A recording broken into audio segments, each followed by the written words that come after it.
Cuma sebulan dia ada 15 lead je.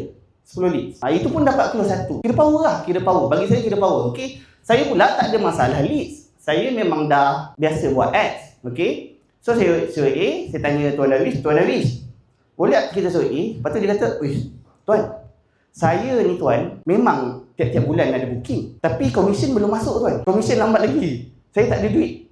Dan tu dia buat bisnes kereta sewa. Adalah benda-benda yang dia buat untuk tampung kehidupan.